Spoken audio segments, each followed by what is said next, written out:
The best book to read is the Bible. The best book to read is the Bible. If you read it every day, it will help you all the way. Oh, the best book to read is the Bible. Generally, we know the human mentality is a business mentality. మామూలుగా మనం ఎరుగుదుము, అది మానవుని యొక్క మనస్తత్వం ఎలాంటిదంటే వ్యాపారం చేసేలాగా ఉంటుంది. Whatever we are doing, we will expect something in return. అంటే మనం ఏం చేసినా బదులుగా ఏదైనా ఆశిస్తాం. And even while praying, if I pray, what I will get? That is the question of many people. ప్రార్థించే విషయంలో కూడా చాలా మంది యొక్క ప్రశ్న ఏంటంటే, నేను ప్రార్థన చేస్తే నాకేం దొరుకుతుంది? And some people, what they will say, I am praying for a long time, but there is no answer from God. I am not getting anything. Why should I pray? కొందరు ఏమంటారంటే, చాలా కాలంగా నేను ప్రార్థన చేస్తున్నాను, దేవుని యొద్ద నుండి ఎలాంటి జవాబు రావట్లేదు కనుక నేను ఎందుకు ప్రార్థన చేయాలి అంటారు. This question has not come to the human mind today. Even in the very earlier days, this question was there. ఈ ప్రశ్న నేడున్నటువంటి మానవులకి తట్టినటువంటిదే వచ్చిన తలంపే కాదు, కానీ అనేకమైనటువంటి సంవత్సరాలుగా మానవాళిలో ఈ ప్రశ్న ఉంది. We all know Job is the oldest book in the Bible. మనమందరం ఎరుగుదుము, బైబిల్ గ్రంథంలో అన్నిటికన్నా ప్రాచీనమైనటువంటి గ్రంథం పుస్తకం యోబు గ్రంథం. And even in the book of Job we can see that question. కనుక యోబు గ్రంథంలో సైతం ఇలాంటి ప్రశ్న మనం చూడగలుగుతాం. So we are going to read that verse from Job 21. కనుక ఈ వచనాన్ని మనము యోబు గ్రంథము 21వ అధ్యాయం నుంచి చదువుకుంటాం. Job 21 యోబు 21 and verse 15. 15వ వచనం And the last part. చివరి వరస. What profit should we have if we pray unto him? మేము ఆయన గూర్చి ప్రార్థన చేయుట చేత మాకేమి లాభము కలుగును? ప్రార్థన చేయుట చేత మాకేమి లాభము కలుగును. See, what is the mentality of human being? చూడండి, మానవుల యొక్క మనస్తత్వం ఎలాంటిదో అంటే, ప్రార్థన చేయుట చేత మాకేమి లాభము కలుగును? If I get some profit, then I will pray. నాకు ఏదైనా లాభం వస్తే నేను ప్రార్థిస్తాను. So in the very oldest book of the Bible, this question was there. కనుక బైబిల్లో అన్నిట్లో చాలా పురాతనమైనటువంటి పుస్తకంలో సైతము ఈ ప్రశ్న ఉంది. So before we see what we are going to get by praying, let us look unto the Lord in prayer. ప్రార్థన ద్వారా మనం ఏం పొందనై ఉన్నామనే చూసేదానికి ముందుగా ప్రార్థనలో ప్రభు వైపు చూస్తాం. Shall we pray? ప్రార్థన చేసుకుంటాం. Father, we praise thee for the joy given unto us to enter into thy courts for this weekly prayer meeting. అండి ప్రభా, మరి ఈ యొక్క వార ప్రార్థన కూడిక కొరకై మీ యొక్క ఆవరణంలో ప్రవేశించేటువంటి సంతోషం అనుగ్రహించినందుకు వందనములు. Also we thank thee for the question that is recorded in the book of Job, which thou hast brought before us. మా యొక్క దృష్టికి మీరు తీసుకొచ్చినటువంటి ప్రశ్న యోబు గ్రంథంలో రాయబడిన దాన్ని బట్టి ప్రభా నీకు వందనాలు.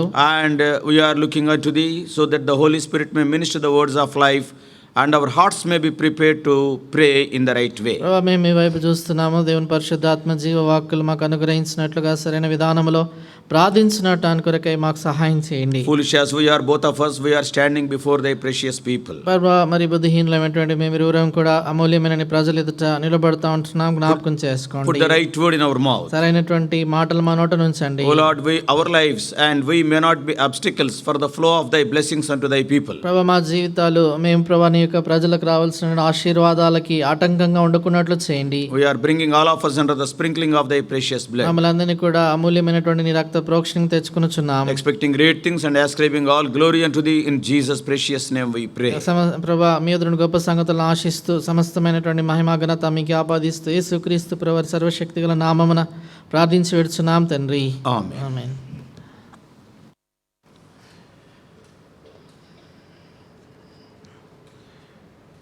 We all know, those of us who are well associated with all the 42 chapters of Job, యోబు గ్రంథంలో ఉన్నటువంటి 42 అధ్యాయాలు కొద్దిగా మరి ఎరిగినటువంటి వారందరికీ కూడా ఈ సంగతి తెలిసి ఉంటుంది. there are 3 cycles of argument in the book of Job. యోబు గ్రంథంలో మనం చూసినప్పుడు వారి మధ్యలో జరిగినటువంటి వాదనలు 3 వరుసలుగా 3 సార్లు జరుగుతాయి. So as you know, in first and second chapters we all know what has happened, how Satan has taken permission to trouble Job. మొదటి 2 అధ్యాయాల్లో ఏం జరిగిందనేది మనకు తెలిసే రీతిగా సాతానుడు దేవుని యొద్ద నుండి అనుమతి తీసుకొని మరి యోబును శ్రమ పెడతాడు. And this 21st chapter comes at the end of the second cycle. ఈ 21వ అధ్యాయం ఎప్పుడు వస్తుందంటే వీరు రెండవసారి వారు వాదనలు జరుగుతున్నటువంటి సమయంలో. In Job chapter 2 verse 11, the three friends of Job, that is Eliphaz, the Temanite, మరి యోబు గ్రంథము 2వ అధ్యాయం 11వ వచనంలో ముగ్గురు స్నేహితులు, యోబు స్నేహితులు, తిమానీయుడైనటువంటి Eliphaz, and Bildad the Shuhite, షూహాయుడైనటువంటి Bildad, and Zophar the Naamathite. నయామితీయుడైనటువంటి Zophar. And how these three people came to Job. ఈ ముగ్గురు ఎలాగన యోబు యొద్దకు వచ్చారు చూస్తాం. And to make it precise, సంక్షిప్తంగా చేసి చెప్పడానికై, and in chapter 3 Job spoke. 3వ అధ్యాయంలో యోబు నోరు తెరిచి So మాట్లాడతాడు. first two chapters we all know what is there. అనగా మొదటి 2 అధ్యాయాల్లో ఏముంది అని మనకు తెలుసు. And in chapter 3 the whole chapter speaks of what Job spoke. 3వ అధ్యాయం అంతా కూడా యోబు మాట్లాడిన మాటలే ఉంటాయి. And then in 4 and 5 chapters Eliphaz argument. తర్వాత 4, 5 అధ్యాయాల్లో ఎలీఫజ్ యొక్క వాదన. And then in 6 and 7 it is Job's reply. 6, 7 అధ్యాయాల్లో యోబు ఆయనకి ఇచ్చిన ప్రత్యుత్తరం. And then in 8th chapter it is once again Bildad questioning Job. మరలా 8వ అధ్యాయంలో మరొకసారి బిల్దదు అనేటువంటి వ్యక్తి యోబును ప్రశ్నించడం చూస్తాం. And chapters 9 and 10 once again the answer of Job to Bildad. 9, 10 అధ్యాయాల్లో మరలా బిల్దదుకు యోబు ఇచ్చినటువంటి ఈ ప్రత్యుత్తరం.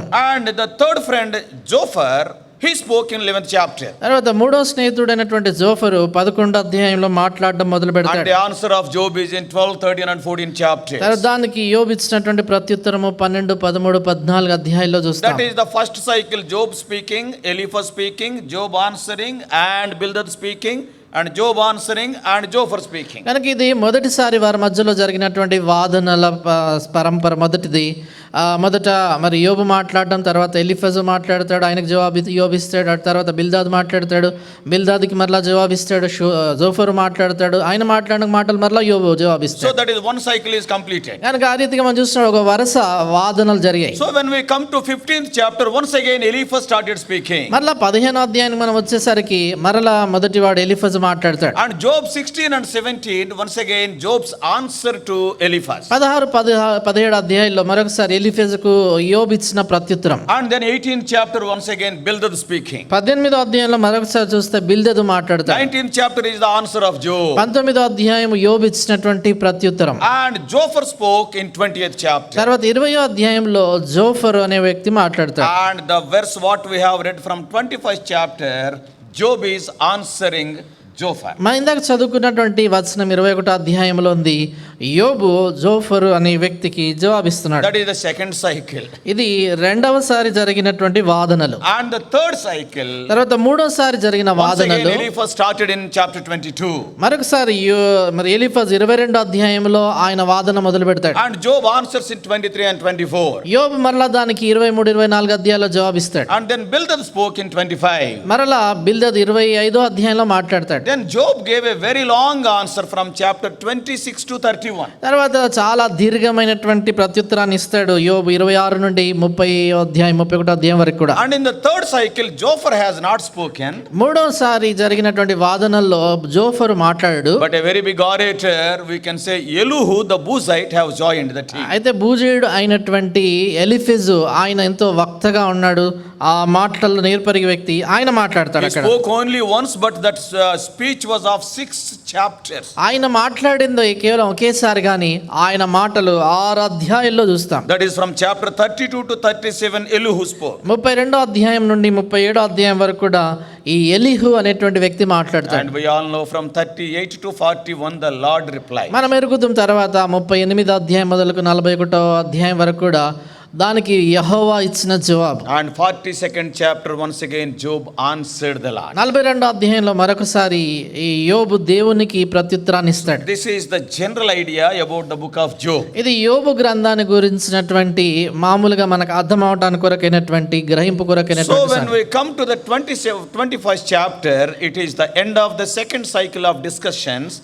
And Job is answering Zophar. కనుక 21వ అధ్యాయం మనం వచ్చినప్పుడు వారి మధ్యలో జరిగిన రెండవసారి జరిగిన వాదనలో చివరిగా యోబు ప్రత్యుత్తరాన్ని అక్కడ ఇవ్వటాన్ని మనం చూస్తాం. And here Job is talking about the rise and fall of the ungodly people. కనుక ఇక్కడ యోబు ఏం మాట్లాడుతూ ఉన్నాడంటే భక్తిహీనులైనటువంటి వారు ఏ రీతిగా వారు మరి పైకి వస్తారు, తర్వాత పతనం అవుతారు అనే దాని గురించి మాట్లాడతాడు. What the ungodly people will say, Job is mentioning in verse 15, which we have read for our meditation. మన ధ్యానం కొరకు మనం ఇందాక చదువుకున్నటువంటి 15వ వచనంలో యోబు భక్తిహీనులైనటువంటి వాళ్ళు ఏమంటారు అనేటువంటి ఆ మాటను గురించి మాట్లాడతాడు. What the unbelievers will say, అవిశ్వాసులైన వాళ్ళు ఏమంటారు, what profit should we have if we pray unto him? వాళ్ళు ఏమంటారంటే మేము ఆయన గురించి ప్రార్థన చేయడం చేత మాకేమి లాభము కలుగును. Many unbelievers ask this question.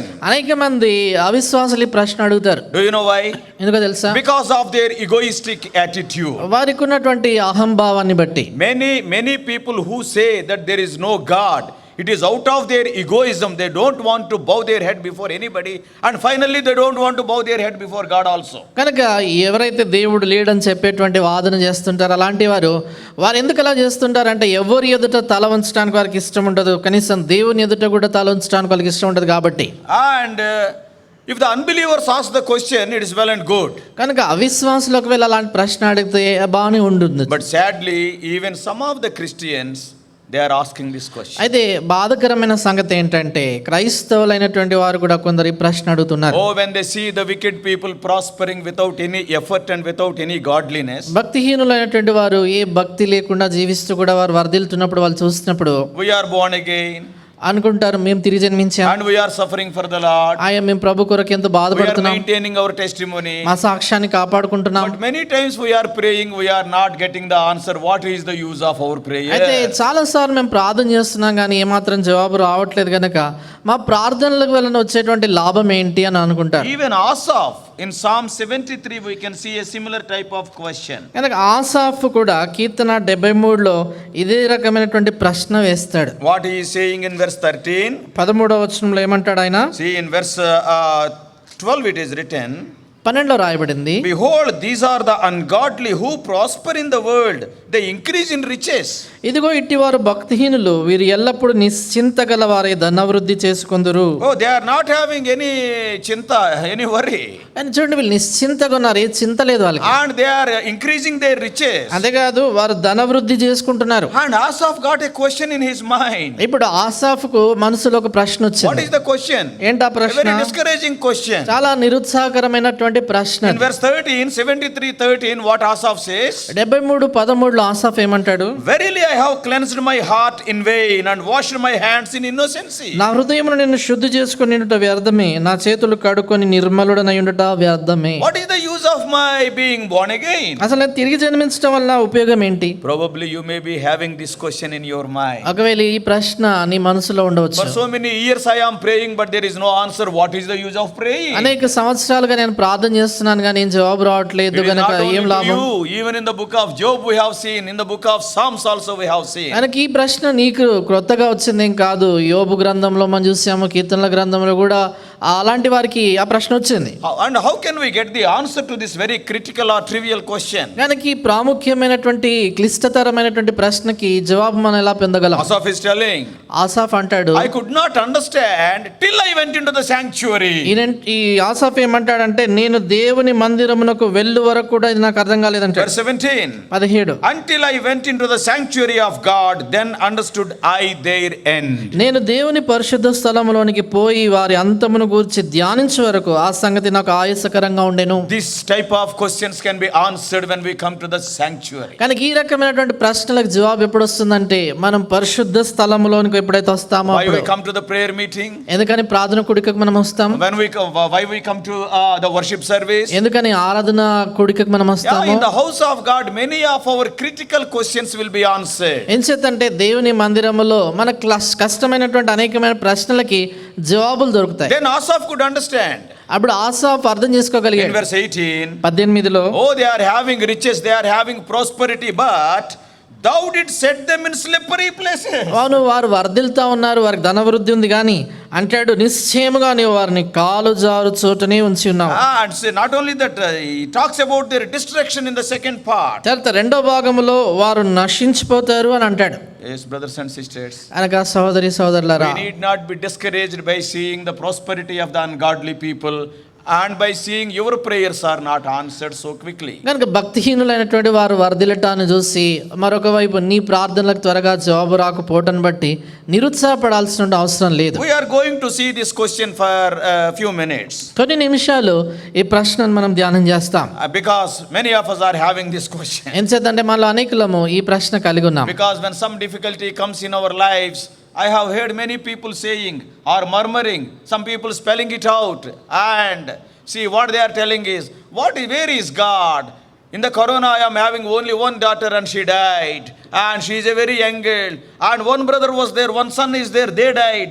So many times, why God is not answering my question, not protecting me? కనుక చాలాసార్లు ఈ ప్రశ్న మనసుల్లో చాలా మందికి వస్తూ ఉంటుంది. కొందరు అయితే మరి నోట్లోంచి పలికించి అడుగుతూ ఉంటారు ఏంటంటే, మరి దేవుడు ఉన్నట్లు అయితే మా ప్రార్థనకి ఎందుకు జవాబు ఇవ్వట్లేదు? అసలు దేవుడు ఉంటే కరోనా దినాల్లో ఎందుకని నాకు ఉంది ఒకతే కూతురు లేక ఒక కుమారుడు, ఇద్దరు ఉన్నారు, వారిలో ఒకరు చనిపోయారు, ఎందుకు దేవుడు ప్రార్థనలు వినట్లేదు అని Some అడుగుతాడు. people have gone to the extent of telling that there is no God. కొందరు ఎంతవరకు వెళ్ళారంటే ఇక దేవుడు లేడు అన్నంతగా వాళ్ళు If మాట్లాడుతున్నారు. you are having this question in your mind, ఈ ప్రశ్న ఒకవేళ నీ మనసులో ఉంటే today what benefits we are going to get by praying, we are going to see. ఈ దినాన మనము ప్రార్థన చేయటం వలన ఇలాంటి లాభాలు పొందుతాము అని చూస్తాం. And there are few things in this world that bring loss to our lives. మనకి ఈ లోకములో మనకి జీవితాలకు నష్టాన్ని తీసుకొచ్చేటువంటి కొన్ని సంగతులు ఉన్నాయి. Some of the evil habits or wrong habits are there in the lives of people, and they will bring great loss in their lives. ప్రజల జీవితాల్లో దుర్వ్యసనాలు, అలవాట్లు ఉంటాయి. అవి వాళ్ళ జీవితాలకు నష్టాన్ని కలుగజేస్తాయి. But one exercise is always profitable. Remember, that is praying. అయితే ఒక అభ్యాసం అది ఎప్పుడూ లాభదాయకమైంది, అది జ్ఞాపకం పెట్టుకోండి, ప్రార్థన. Because God commands us to pray, Luke 18:1. ఎందుకంటే లూకా 18:1 ప్రకారము ప్రార్థన చేయమని దేవుడే మనకు It is ఆజ్ఞాపిస్తున్నాడు. a command of God. ఇది దేవుడు ఇచ్చిన ఆజ్ఞ. Not only that, అంతేకాదు God encourages us to pray. దేవుడు మనల్ని ప్రార్థన చేసే దాని కొరకే ప్రోత్సాహపరుస్తాడు. What the Lord says. ప్రభు ఏమంటాడు? Why the Lord has given so many promises in the Bible. బైబిల్లో దేవుడు ఎందుకని ఇన్ని వాగ్దానాలు ఇచ్చాడు? God is telling, lay hold of those hundreds of promises that are in the Bible and bring requests to me.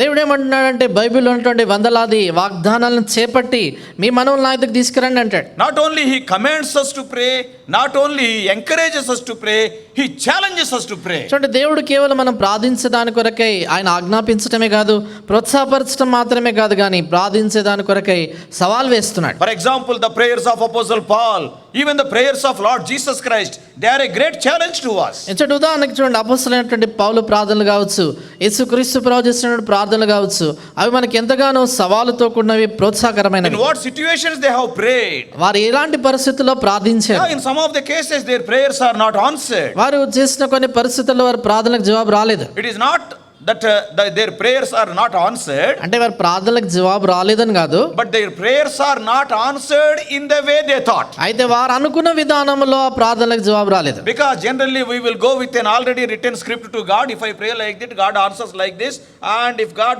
won't answer like that, okay, he has not answered, we will come to conclusion. ఎందుకంటే సామాన్యంగా మనకు ఉండేటువంటి అలవాటు ఏంటంటే మనం ముందుగానే అన్ని రాసుకుంటాం, నేను ఇలా ప్రార్థన చేస్తే దేవుడు ఇలాగన జవాబు ఇవ్వాలని.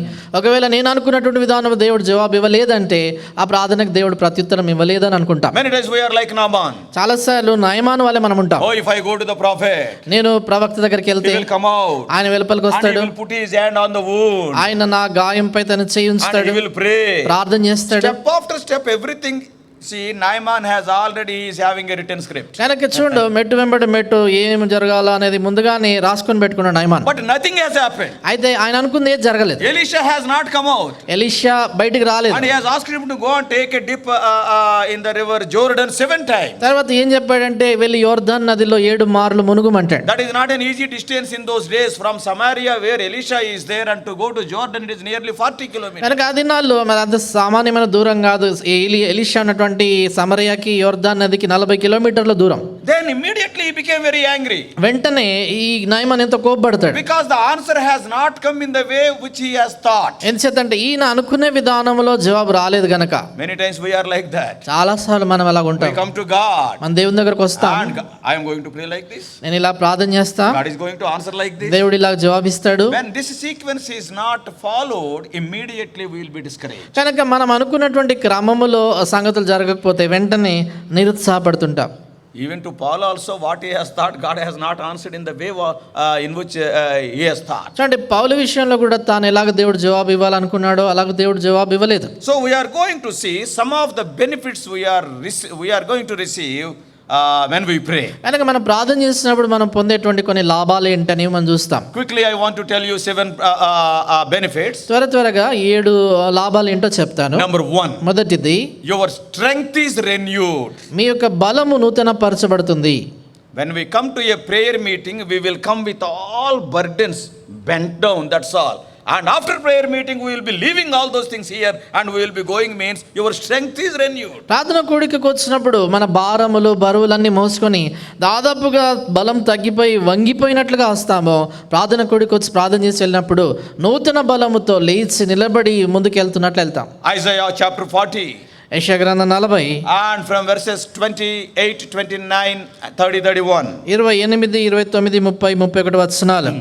నీకు తెలియదా, నువ్వు వినలేదా, భూదిగంతములను సృజించిన యెహోవా నిత్యుడగు దేవుడు, ఆయన సొమ్మసిల్లడు అలయడు, ఆయన జ్ఞానమును శోధించట అసాధ్యము, సొమ్మసిల్లిన వారికి బలమిచ్చువాడు ఆయనే, శక్తిహీనులకు బలాభివృద్ధి కలగజేయువాడు ఆయనే, బాలురు సొమ్మసిల్లుదురు అలయుదురు, యవనస్తులు తప్పక తొట్టిల్లుదురు, యెహోవా కొరకు ఎదురు చూచువారు నూతన బలము పొందుదురు.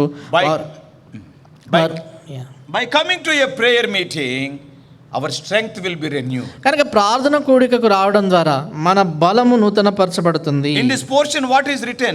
ఈ భాగంలో ఏం రాయబడింది? God is great and He is the creator of everything. చూడండి, దేవుడు గొప్పవాడు, అన్నిటినీ సృష్టించినవాడు. What about you and me?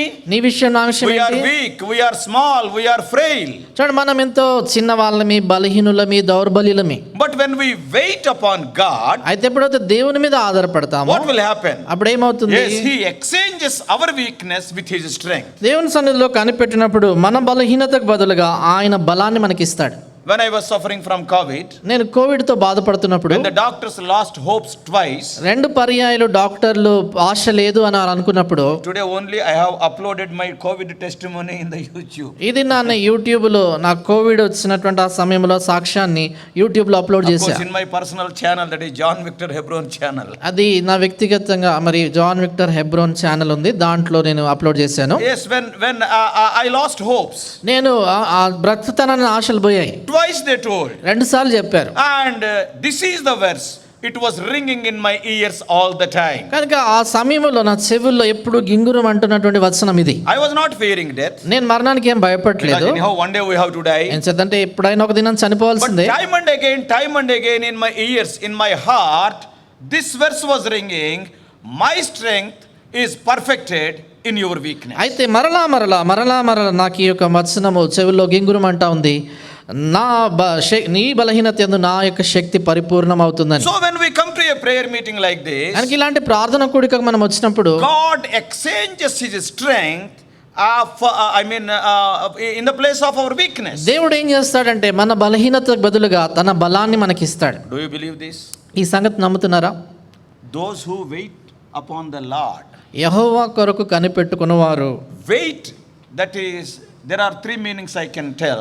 గనక ఎదురు చూడటం లేక కనిపెట్టుకోవడం అంటే 3 అర్థాలు ఉన్నాయి. Somebody says to wait. గనక చూడండి, ఎవరన్నా అన్నారంటే ఆగమన్నారో ఆగమని చెప్పారనుకోండి. That is, suppose it is something like a father telling to the son, "Arey, you stop here, wait." కనుక అంటే తండ్రి కుమారుడు చెప్పినట్లు, అరే నువ్వు ఇక్కడ ఆగిపో, ఇక్కడ వేచి ఉండు అని. Sometimes if somebody says wait, there will be expectation in our heart. That is the second thing. రెండో సంగతి ఏంటంటే, ఎవరైనా వేచి ఉండని చెప్పారంటే అది మన మనసులో ఒక ఆశ, ఏం జరుగుతుంది అనేది ఉంటుంది. Thirdly, the Hebrew word which is used for wait means, మూడోదిగా మరి ఇక్కడ ఎదురు చూడటము అనేటువంటి మాటకి ఎబ్రీ భాషలో అర్థం ఏంటంటే to bind together by twisting. కనుక ఓ సంగతిని మెలివేసి గట్టిగా కట్టివేయటం. So if you take all the 3 meanings of the wait, కనుక ఈ మరి ఇవి కనిపెట్టుకోవడం, ఎదురు చూడటం అనే దీనికి 3 అర్థాలన్నింటినీ మనం ఒకసారి చూసుకుంటే, if we pass in this hectic rush of life, కనుక ఈ యొక్క ఎంతో వేగవంతంగా పరిగెత్తేటువంటి జీవితంలో కానీ మనం ముందుకు వెళ్తా ఉంటున్నప్పుడు, and when we wait before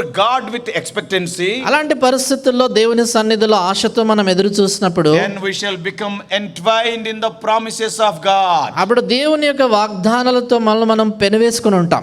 And then you will get strength. అప్పుడు నీకు బలం వస్తుంది. Those they wait up in the presence of the Lord, their strength will be renewed. ఎవరైతే యెహోవా సన్నిధిలో కనిపెడతారో అలాంటి వారి యొక్క బలం నూతనమవుతుంది. You are coming into contact with a great, all-powerful Creator, being a weak man.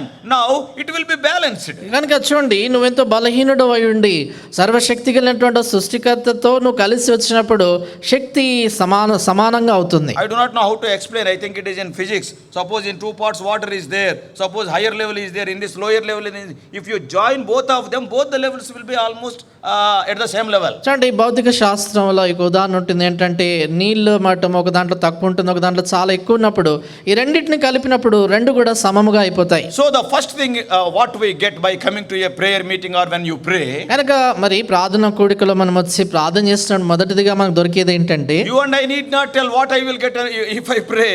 నీవు నేను చెప్పాల్సిన అవసరం లేదు, ఏం దొరుకుతుంది మనకు ప్రార్థన చేస్తేనే. Yes, you will get strength. అవును, మనకి బలము పొందుతాం. Your strength will be renewed. మన యొక్క బలము నూతన పరచబడుతుంది. And the second thing, రెండవ సంగతి, the needs are supplied. మన యొక్క అవసరతలు తీర్చబడతాయి. We all know Matthew 7th chapter 7 to 11. మనందరూ ఎరుగుతాము మత్తయి సువార్త 7వ అధ్యాయం 7 నుంచి 11 వచనాలు. Whatever may be your need. మీ అవసరత ఏదైనా కావచ్చు. As human beings we are having different kinds of needs. మానవ మాత్రులుగా మనం అనేకమైనటువంటి అవసరతలు కలిగి ఉంటాం. Personal needs are there. వ్యక్తిగత అవసరతలు Family ఉంటాయి, needs are there. కుటుంబ అవసరతలు ఉంటాయి, Church needs are there. సంఘ అవసరతలు ఉంటాయి. And we are the citizens of the country, the national needs are there. తర్వాత మన ఈ దేశాల్లో పౌరులుగా ఉన్నామో జాతీయంగా కూడా అవసరతలు ఉంటాయి. We'll be praying for the country, for Deshan- their leaders. మన దేశం కొరకు, నాయకుల కొరకు కూడా ప్రార్థిస్తుంటాం. There will be financial needs. ఆర్థిక సంబంధమైన Sometimes the అవసరతలు, needs of the friends. కొన్నిసార్లు స్నేహితులకు ఉన్నటువంటి అవసరతలు, Even our relations, kith and kin. తర్వాత మన బంధువర్గంలో ఉన్న అవసరతలు, Yeah, so many types of needs we are having. అనేక రకములైనటువంటి అవసరతలు మనకు ఉంటాయి. But what Matthew 7:7 says, well-known words. అయితే మనకు చాలా పరిచయమైన వచనం మత్తయి సువార్త 7:7 ఏం రాయబడింది? Ask, it shall be given unto you. అడుగుడి మీకు ఇయ్యబడును. What does it mean? దాని అర్థం ఏంటి? God is promising. That is the part of the Sermon on the Mount. కనుక ఇది దేవుడు కొండ మీద ప్రసంగంలో ఒక భాగం, దాంట్లో వాగ్దానం చేస్తున్నాడు. God is ready or willing to hear and answer our prayers. దేవుడు మన ప్రార్థనలు విని వాటికి జవాబు ఇవ్వడానికి కొరకే సిద్ధంగా ఉన్నాడు. Ask, it shall be given. అడుగుడి మీకు ఇయ్యబడును. Before he answers, అయితే ఆయన జవాబు ఇచ్చే దానికి ముందు it is written we must pray, we have to ask. Without asking he will not answer. కనుక అక్కడ రాయబడింది ఏంటంటే మనం అడగాలి. అంటే మనం అడగకుండా ఆయన ఇవ్వడని. Truly speaking, నిజంగా చెప్పాలంటే how foolish we are to live like paupers with such a promise in hand. కనుక మన చేతిలో ఇంత గొప్ప వాగ్దానం కలిగి ఉండి దరిద్రులుగా మనం జీవించడం ఎంత బుద్ధిహీనత. Ask, it shall be given. ఆయన అంటాడు అడుగుడి మీకు ఇవ్వబడును. The Lord is ready to hear and answer our prayers, but asking is becoming very burdensome for us. దేవుడు అంటున్నాడు కదా, మీరు అడిగితే నేను మీకు ప్రార్థనలకు ప్రత్యుత్తరం ఇస్తా, జవాబిస్తా అంటే మనకి అడగడమే బరువు అయిపోయింది. Paul writes in Philippians 4:19, my God shall supply all your needs. Philippi పత్రిక 4:19 పౌలు రాస్తాడు, నా దేవుడు మీ ప్రతి అవసరమును తీర్చును అంటాడు. So the second thing what we will get by coming to prayer meeting and pray to the Lord is our needs are supplied. కనుక ప్రార్థన కూడికకు రావడం ద్వారా, ప్రార్థన చేయడం ద్వారా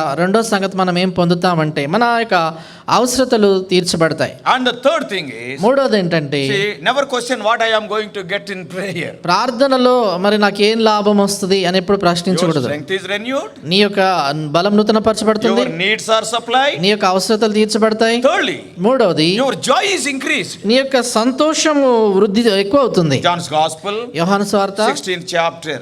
16. John 16, యోహాను సువార్త 16వ అధ్యాయం verses 23 and 24. 23, 24 వచనాలండి. ఆ ఆదినమున మీరు దేని గురించి నన్ను అడుగురు? మీరు తండ్రిని నా పేరట ఏమి అడిగినను ఆయన మీకు అనుగ్రహించునని మీతో నిశ్చయంగా చెప్పుచున్నాను. ఇది వరకు మీరేమీ నా పేరట అడగలేదు.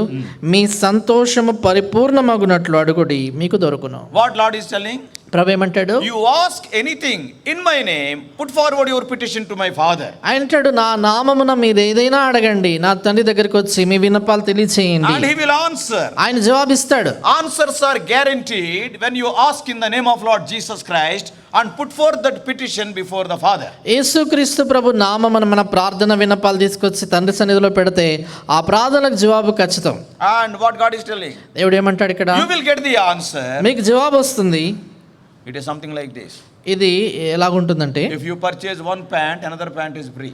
మీరు ఒక ప్యాంట్ కొంటే మరొక ప్యాంట్ ఉచితం. If you purchase one saree, another saree is free. మీరు ఒక చీర కొన్నట్లయితే మరొక చీర ఉచితం. So whatever you pray for, that will be answered, and the additional benefit is your joy will be full. కనుక మీరు ఏదైతే ప్రార్థన చేస్తారో ఆ ప్రార్థనకు జవాబు వస్తుంది. దానితో పాటు ఏంటంటే మీ సంతోషం And పరిపూర్ణం. what type of joy it is? ఇది ఏ రకమైన సంతోషం? The joy what the Lord gives, it will be unaffected, or it will not be affected by your trials or difficulties. కనుక దేవుడు ఇచ్చేటువంటి ఆ సంతోషం ఎలాంటిదంటే, నువ్వు ఎదుర్కొనేటువంటి కష్ట నష్టాల వలన ఏమాత్రం కూడా అది కలత చెందదు. Whatever God gives, it is eternal. దేవుడు ఏదైతే ఇస్తాడో అది నిత్యమైంది. The peace what God gives, it will not be affected by the troubles. దేవుడు ఇచ్చేటువంటి శాంతి నీకున్నటువంటి కష్టముల చేత ఏమాత్రం కూడా కదిలిపోదు. You can enjoy that peace in the midst of storm. నీ తుఫాను మధ్యలో ఆ శాంతిని In a అనుభవించగలుగుతావు. similar way. అదే విధానంలో That's why in 1 Peter 1:8, we can read it on the testimony of Brother Bhat Singh.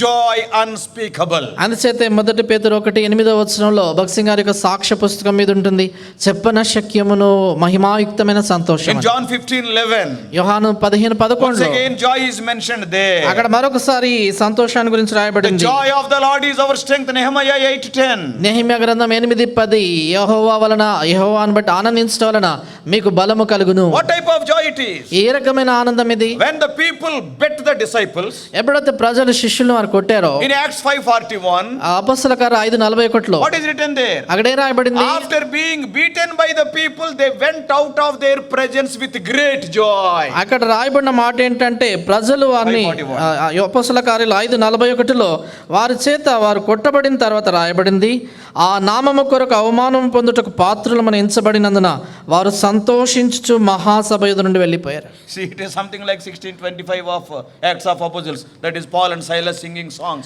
after being beaten. కనుక ఇది ఎలాంటిదంటే, అపొస్తలుల కార్యాలు 16:25 పౌలు శీలలు వారు కొరడాలతో కొట్టబడిన తర్వాత పాటలు పాడుతూ వచ్చారు.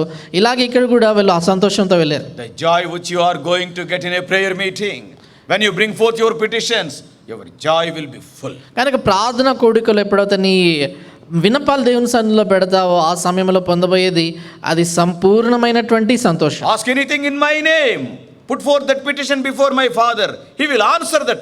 You will not only get the answer, additional benefit is the fullness of joy. కనుక నా నామమున మీరు ఏదైనా అడగండి, మీ విన్నపాలు నా నామాన నా తండ్రి సన్నిధిలో మీరు ఉంచినట్లయితే మీ జవాబిస్తాడు ప్రభు, అంతే తండ్రి. అంతేకాదు, దాంతోపాటు మీ సంతోషం పరిపూర్ణం అవుతుంది. Fourthly, 4వది, the grace is guaranteed. కృప ఖచ్చితంగా అనుగ్రహించబడుతుంది. Because we all know 2 Corinthians 12 chapter 7 to 10 in the life of Apostle Paul. ఎంచేతనే మనం అందరం ఎరుగుదుము 2 కొరింథీ పత్రిక 12:7-10 అపొస్తలుడైన పౌలు జీవితంలో. And though he is a great man of God, he suffered from physical affliction. ఆయన ఎంతో గొప్ప దైవజనుడు అయినప్పటికీ కూడా శరీర రీతిగా భౌతికంగా అనేక శ్రమల గుండా వెళ్ళాడు. Yeah, he gave so many names to that affliction, though we do not know what is that affliction actually was. కనుక ఆయన శరీరంలో వెళ్తున్నటువంటి బాధ ఏంటో చాలా పేర్లు పెడతాడు, కానీ ఖచ్చితంగా శరీరంలో ఏం బలహీనత అనేది తెలియదు మనకి. Some people say it is his stomach problem, some people say it is his sight problem. కొందరు ఏమంటారంటే ఆయన కడుపులో ఉన్నటువంటి అనారోగ్యం ఏదైనా ఉండొచ్చు. కొందరు ఏమంటారంటే కంటికి ఉండే సమస్య అంటారు. Not only that, for the sake of Lord Jesus Christ, he was heavily beaten.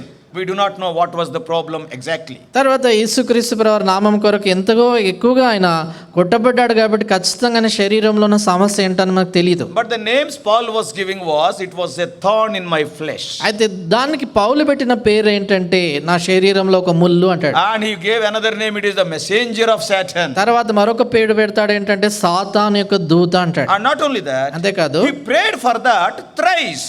ముమ్మారు దాని కొరకే ప్రార్థిస్తాడు. Very urgently, very persistently he prayed. ఎంతో అత్యవసరతతో ఎంతో తీవ్రతతో ప్రార్థిస్తాడు. God answered that prayer. దేవుడు ఆ ప్రార్థనకి జవాబిచ్చాడు. But not the way Paul expected. అయితే పౌలు అనుకున్నట్లుగా ప్రార్థనకు జవాబు ఇవ్వలేదు.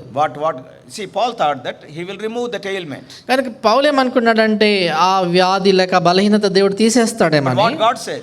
దేవుడు I ఏమన్నాడు? will keep that ailment like that only, but I will give the needed grace. దేవుడు ఏం చెప్పాడంటే నీకున్న బలహీనతను అలాగే ఉంచుతాను, కానీ నీకు సరిపోయేటువంటి కృపిస్తాను. This is the Christian life. ఇది క్రైస్తవ జీవితం. God never promised in the Bible that a Christian will not have problem. కనుక బైబిల్ ఎన్నడూ కూడా దేవుడు మరో క్రైస్తవుడికి ఏ సమస్యలు ఉండవు అని వాగ్దానం చేయలేదు. And in the contrary, he told in many places that you will suffer. దానికి వ్యతిరేకంగా అనేక సందర్భాల్లో మీరు శ్రమ పెడతారు, కష్టపెట్టబడతారని చెప్తాడు. So by becoming a Christian, you are not exempted but by troubles, from troubles. కనుక ఒక క్రైస్తవుడిగా అవడం అయినంత మాత్రాన శ్రమల నుంచి నీకు మినహాయింపు లేదు. But what God said, దేవుడు ఏం చెప్పాడు? I will give grace to bear that. దాన్ని భరించడానికి కొరకై నేను కృపిస్తాను. I will be with you during that trouble. ఆ యొక్క సమస్య లేక బాధలో నేను నీతో ఉంటాను. I will not leave you alone. నేను నిన్ను ఒంటరిగా విడిచిపెట్టను. That's why later Paul gave a wonderful testimony. అంచేతే తర్వాత పౌలు అద్భుతమైన సాక్ష్యం ఇస్తాడు. In 2 Corinthians chapter 12, 2 కొరింథీ 12వ అధ్యాయంలో verses 9 and 10. 9-10 వచనాలు. And what he says, ఆయన ఏమంటాడు? 9-10లో, అందుకు నా కృప నీకు చాలును, బలహీనత యందు నా శక్తి పరిపూర్ణమగుచున్నదని ఆయన నాతో చెప్పెను. So that is the answer God has given. కనుక దేవుడు ఇచ్చిన జవాబు అది. And when God has given such an answer to his 3 times of prayer, ఆయన 3 సార్లు చేసిన ప్రార్థనకు దేవుడు అలాంటి జవాబు ఇచ్చిన తర్వాత see what is the response of Apostle Paul. చూడండి ఇప్పుడు అపొస్తలుడైన పౌలుకి ఆయన యొక్క స్పందన ఎలాగుందో. From the middle of 9th verse, 9వ వచనం మధ్యలో నుంచి, most gladly, see the joy, most gladly therefore will I rather glory in my infirmities, that the power of Christ may rest upon me. ఆయన ఏమంటాడంటే, కాగా క్రీస్తు శక్తి నా మీద నిలుచున్న నిమిత్తము విశేషముగా నా బలహీనతలందు బహు సంతోషముగా అతిశయపడుతున్నాను. I will be very happy in my infirmity. నా యొక్క బలహీనతలందు నేను ఎంతో సంతోషిస్తాను. In verse 10, 10వ వచనంలో, therefore I take pleasure in infirmities, in reproaches, necessities, persecutions, distresses for Christ's sake, for when I am weak, then I am strong. 10లో అంటాడు, నేను ఎప్పుడు బలహీనుడునో అప్పుడే బలవంతుడు గనక క్రీస్తు నిమిత్తం నాకు కలిగిన బలహీనతలోను, నిందలోను, ఇబ్బందుల్లోను, హింసలలోను, ఉపద్రవములలోను నేను సంతోషించుచున్నాను. So in our difficulty, in our problem, when we come to a prayer meeting, don't ask what I am going to get. In the needed grace will be supplied. కనుక ప్రార్థన కూడికకు మనం వచ్చినప్పుడు అనేకమైన కష్టాలు, బాధలు మనకు ఉన్నప్పుడు ఏం దొరుకుతుందని అడగొద్దు. దేవుడు ఆ పరిస్థితికి తగిన కృపనికి ఇస్తాడు. The first one is the strength will be renewed. మొదటిది దేవుడు ఇచ్చేది మన యొక్క బలము నూతనపరచబడుతుంది. Secondly, the needs are supplied. రెండవది మన అవసరతలు తీర్చబడతాయి. And third is our joy is increased. This joy cannot be purchased with money. మూడవది మన సంతోషం పరిపూర్ణం అవుతుంది. ఈ సంతోషం ధనంతో కొనలేం. Fourthly, the grace is guaranteed. నాలుగవది కృప ఆయన ఇస్తానని ఆయన నమ్మకం ఇస్తున్నాడు. And fifthly, ఐదవది our hearts and minds will be fortified. మన యొక్క మనస్సులు, మన హృదయాలు దృఢపరచబడతాయి, అవి ఎంతో బలపరచబడతాయి. Philippians ఫిలిప్పీ పత్రిక chapter 4. 4వ అధ్యాయం. Philippians chapter 4, ఫిలిప్పీ పత్రిక 4వ అధ్యాయము verse 6. 6వ వచనం. And there what is written? అక్కడ ఏం రాయబడింది? Be careful for nothing, but in everything by prayer and supplication with thanksgiving let your request be made known unto God. Philippi పత్రిక 4:6, దేని గురించి చింతపడకూడదు కానీ ప్రతి విషయములోను ప్రార్థన విజ్ఞాపముల చేత కృతజ్ఞతాపూర్వకంగా మీ విన్నపములు దేవునికి తెలియజేయుడి. And when you pray like that, ఎప్పుడైతే అలాగ ప్రార్థిస్తారో, and verse 7 is a continuation of verse 6, because verse 7 starts with the word and. 7వ వచనము 6వ వచనానికి కొనసాగింపు ఏంటంటే 7వ వచనం మొదట్లో అప్పుడు అనే మాటతో ఆరంభం అవుతుంది. So if you pray like that, కనుక ఇలాగ ప్రార్థన చేస్తే what will happen? ఏమవుతుంది? Verse 7, 7వ వచనం, and the peace of God which passeth all understanding shall keep your hearts and minds through Christ Jesus. అప్పుడు సమస్త జ్ఞానమునకు మించిన దేవుని సమాధానము యేసుక్రీస్తు వలన మీ హృదయములకును మీ తలంపులకును కావలి ఉండును. Verse 6 speaks of our condition and verse 7 tells of his peace. కనుక 6వ వచనం మన పరిస్థితి ఎలాగుంది దాని గురించి మాట్లాడితే 7వ వచనం ఆయన ఇచ్చే శాంతిని గురించి, సమాధానాన్ని గురించి మాట్లాడుతుంది. And he will keep our hearts and minds. అక్కడ రాయబడింది మన హృదయములను మన తలంపులను ఆయన కావలి కాస్తాడు. You know, as a believer, చూడండి, మనం ఎరుగుదాం ఒక విశ్వాసిగా. always remember, ఇది ఎల్లప్పుడు గుర్తుపెట్టుకోవాలి. always Satan attacks your mind first, not the body. చూడండి, ఎల్లప్పుడు సాతానుడు మీ మనసు మీద దాడి చేస్తాడు, మొదట మీ దేహం మీద కాదు. Satan is more intelligent than us. సాతానుడు మనకంటే చాలా తెలివిగలవాడు. Satan knows very well, if I can capture the mind of this man or woman, I can easily bring the body under my control. కానీ సాతాను బాగా తెలుసు, ఈ మనుషుని యొక్క ఈ స్త్రీ యొక్క మరి మనస్సును నా వశంలో తీసుకొచ్చుకుంటే ఆ శరీరాన్ని కూడా నాకు స్వాధీనంలో తీసుకొచ్చుకోగలుగుతా. Because our mind is like the steering of a big bus or big boat. ఎంచేతంటే ఒక పెద్ద నౌక కావచ్చు, లేక ఒక పెద్ద బస్సుకు ఉండేటువంటి ఆ నడిపించే స్టీరింగ్ లాంటిది మన మనస్సు. See, if anybody wants to hijack a plane, they will not go in the cockpit and all these things. They will not go to the passengers. They will go to the pilot and they will take him under control. కనుక ఎవరైనా ఈ విమానాన్ని వారి వశంలో తీసుకోవాలనుకున్నటువంటి వారు మామూలుగా ప్రయాణికులు ఉన్నటువంటి స్థలానికి వెళ్ళరు, కానీ పైలట్ కూర్చునేటువంటి స్థలాన్ని లోపలికి వెళ్తారు. So our body, though it is 50 kgs or 100 kgs, కనుక మన యొక్క శరీరము 100 కేజీలో 50 కేజీలో ఉంటుంది. and it is a slave to the 350 grams brain. చూడండి, ఇది 350 గ్రాములు ఉన్నటువంటి మెదడుకి బానిస. It is not even half kg. కనీసము 1/2 కేజీ కూడా లేదు. Some of the people like me, they may be having chatak. నాలాంటి వాళ్ళకి బుర్రకి చెట్టాకు మాత్రమే ఉండదు. So see, it is a slave. అది శరీరం అంతా దానికి Whatever బానిస. the mind says, the body will obey. ఈ మెదడు అంటే ఏం చెప్తుందో శరీరం అంతా లోబడుతుంది. Before we commit sin with our body, remember already we have committed sin with our mind. చూడండి, మన యొక్క శరీరంతో మనం పాపం చేసే దాని ముందుగానే మన యొక్క మనసుతో పాపం చేసి ఉంటాం. But when we bring our request in prayer to the Lord, God is giving the promise, I will fortify your minds. అయితే ఎప్పుడైతే మనం విన్నపాలు ప్రభు సన్నిధిలో తీసుకొని వస్తామో, ప్రభు వాగ్దానం చేస్తున్నాడు ఏంటంటే మీ యొక్క మనసులకు కావలి ఉంచుతానంటాడు. I will keep some angel there so that unwanted things may not enter into your mind. నేను అక్కడ కావలిగా దూతలను ఉంచుతాను, తద్వారా అనవసరమైనటువంటి మనసులోనికి రాకుండా. Then when those thoughts are not there, the peace of God, which passeth all understanding, will rule our hearts. కనుక ఇప్పుడు ఇలాంటి అనవసరమైనటువంటి తలంపుల్ని మనసులోకి రావో, అప్పుడు సమస్త జ్ఞానానికి మించినటువంటి క్రీస్తు సమాధానము మీ హృదయాన్ని ఏలుతుంది. So our hearts and minds are fortified when we come to a prayer meeting and pray. కనుక మన ప్రార్థన కూడికకు వచ్చి ప్రార్థించినప్పుడు మనకి మనసులు, మన హృదయాలు అవి దేవుడు కావలి కాస్తాడు. That is the fifth benefit. అది 5వ లాభం. What I am going to get by praying? ప్రార్థన చేయటం వల్ల నాకు వచ్చే లాభం ఏంటి? Oh, it is a foolish question. అది బుద్ధిహీనమైన ప్రశ్న. Because we get so many things what we cannot purchase with money and with our wisdom. ఏం చేద్దంటే అనేకమైన సంగతులు మన జ్ఞానం, తెలివితేటల చేత, డబ్బు చేత కొనలేనివి ప్రార్థన ద్వారా దొరుకుతాయి. And sixthly, 6వది wisdom is granted. జ్ఞానము మనకు అనుగ్రహించబడుతుంది. Well-known verse, James 1:5. చాలా మనకు పరిచయమైనటువంటి వచనము యాకోబు పత్రిక 1:5. Whenever a student comes for prayer before examination, everybody will quote James 1:5. ఎవరైనా విద్యార్థులు వాళ్ళ పరీక్షలకు ముందుగా వచ్చి ప్రార్థన కొరకు అడిగితే ప్రతి ఒక్కరు యాకోబు 1:5 చెప్తారు. But that is not only for the examinations. అయితే ఇవి పరీక్షల కొరకు మాత్రమే కాదు. It is a wonderful promise. ఇదెంతో అద్భుతమైన వాగ్దానం. See, when God grants his wisdom, is there anything we need each day to take any decisions? కనుక చూడండి, దేవుడు మనకు తన జ్ఞానాన్ని అనుగ్రహించినప్పుడు మన దైనందిక జీవితంలో తీర్మానాలు తీసుకునే దాని కొరకు ఇంకా దానికంటే ఎక్కువ మనకి ఏదైనా అవసరమా? We will take so many decisions in our life, maybe in the area of education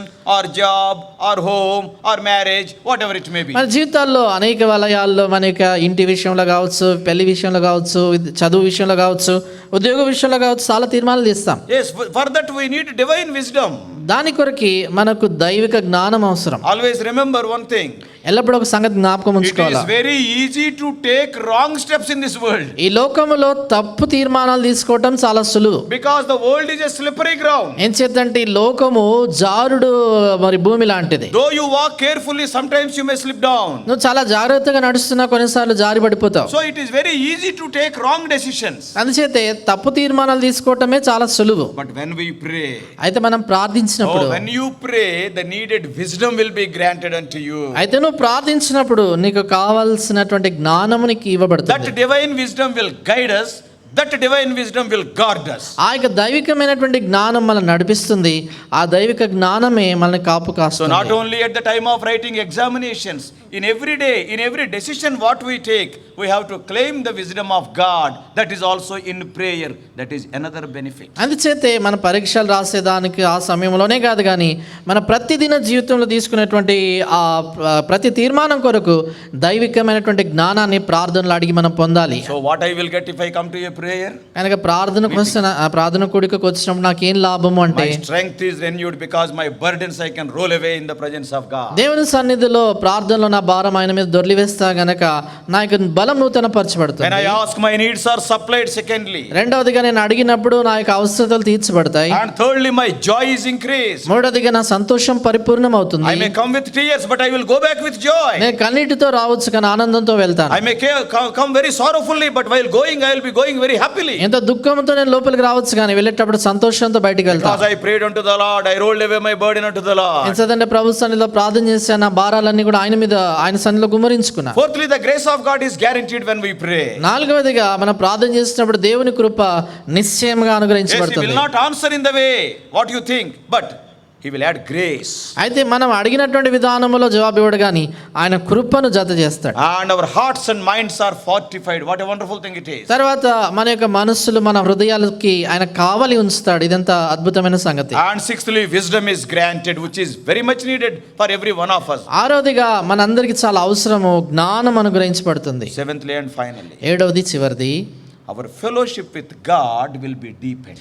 మన దేవునితో ఉండేటువంటి మన సహవాసము ఎంతో లోతుగా అది అవుతుంది లేక ఎదుగుతుంది. One beautiful word is there in James. యాకోబు పత్రికలో ఒక చక్కని మాట ఉంది. James 4th chapter యాకోబు రాసిన పత్రిక 4వ అధ్యాయము and in verse 8. 8వ వచనం. Very carefully, many times we have read this. చాలా సార్లు మనం చదువుంటాం, జాగ్రత్తగా చూస్తాం ఇది. Draw nigh to God and He will draw nigh to you. దేవుని యొద్దకు రండి, అప్పుడు ఆయన మీ యొద్దకు వచ్చును. The fellowship will be very close. అంటే దేవునితో నీకుండే సహవాసము చాలా సన్నిహితంగా Draw ఉంటుంది. near to God. దేవుని యొద్దకు రండి. And God is not telling I will be sitting on my throne, so you come to me all the way. No, I also will come. దేవుడు నేను సింహాసనం మీద కూర్చుంటా చాలా దూరంగా ఉన్నట్లు అంటలేదు కానీ నేను మీ యొద్దకు వస్తానంటాడు. Some of the times when we ask some of the officers, కొన్నిసార్లు కొందరు ఆఫీసర్లను అధికారులు మనం అడిగినప్పుడు immediately they will say, వాళ్ళు వెంటనే అంటారు, come to my office and submit the application, I will be there. మా ఆఫీస్కి వచ్చి మీ యొక్క మా అప్లికేషన్ అక్కడ ఇవ్వండి, నేను అక్కడ ఉంటానంట. But God is not like that. దేవుడు అలాగాడు. You come near God and He will come near you. మీరు దేవుని యొద్దకు వస్తే ఆయన మీదకు వస్తాడు. The fellowship with God will be deepened when we come to a prayer meeting. ప్రార్థన కూడికకు మనం వచ్చినప్పుడు దేవునితో ఉండేటువంటి ఆ యొక్క సంబంధం అనేటువంటిది లోతుగా పారుతుంది. With all our heart and mind. మన హృదయము మనసంతటితో కూడా And with all humility and sincerity. ఎంతో దీనత్వముతో ఎంతో యథార్థతతో When we approach God to either worship or pray, ఒకవేళ ప్రార్థన కావచ్చు ఆరాధన కావచ్చు దేవుని సన్నిధికి మనం వచ్చినప్పుడు He actually approaches us. ఆయనే నిజంగా మన యొద్దకు ఆయన వస్తాడు. In a prayer meeting or in a worship meeting, we feel the presence of God very near to us.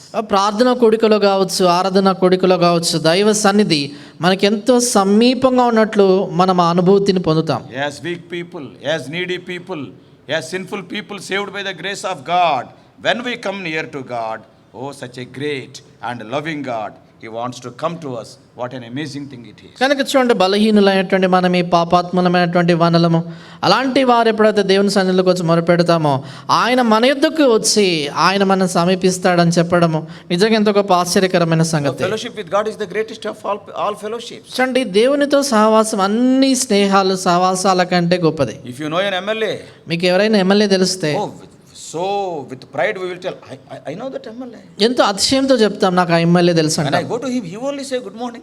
నేను ఆయన దగ్గరికి వెళ్తే ఆయనే గుడ్ మార్నింగ్ అంటాడు. And if you know a minister, మీకు మంత్రి తెలిస్తే and your level will be more than the minister. Me level మంత్రి కంటే ఎక్కువ ఉంటుంది. Isn't it? That is very common. ఇది సామాన్యంగా ఉండే సంగతి కదా. But the highest and the best of all fellowships is the fellowship with God. అయితే అన్నిటికంటే శ్రేష్టమైనది అత్యున్నతమైనటువంటి సహవాసము దేవునితో సహవాసం. Oh, how many wonderful benefits are there. ఎలాంటి అద్భుతమైన లాభాలు ఉన్నాయి చూడండి. Many times people will say, చాలాసార్లు ప్రజలు అంటారు prayer changes things. ప్రార్థన సంగతుల్ని మార్చేస్తుంది. Not only that, అంతేకాదు prayer changes the prayer. That is, worker, seeker, prayer. కనుక ప్రార్థన ఏం చేస్తుందంటే ప్రార్థించేటువంటి వారిని మారుస్తుంది. The prayer changes the prayer. కనుక ప్రార్థించేటువంటి వ్యక్తిని మారుస్తుంది. So brothers and sisters, అందుచేత సోదరులారా, see, once again we are going to read the last part of 15th verse of Job 21. మరొకసారి యోబు గ్రంథం 15వ అధ్యాయం 21వ వచనం చివరి మనకి తెలుగులో 2వ వరుసలో ఆ మాట చదువుకుంటాం. యోబు 15:21. What profit should we have if we pray unto him? 15:21, 16. 21:15, I am sorry. Yeah. 21:15 అండి. యోబు గ్రంథం 21:15 రెండవ వరుస. మేము ఆయనను సేవించుటకు సర్వశక్తుడగు వాడెవడు, మేము ఆయనను గూర్చి ప్రార్థన చేయుట చేత మాకేమి లాభము కలుగును. How many benefits we have seen. ఎన్ని లాభాలు కలుగుతాయి మనం చూసాం. Keeping these few things in our mind, we will enter into a time of prayer. ఈ కొన్ని సంగతులు మనసులో పెట్టుకొని మనం ప్రార్థనలోకి ప్రవేశిస్తాం. May God help us. దేవుడు మనకు సాయం చేయగాక. God bless you all.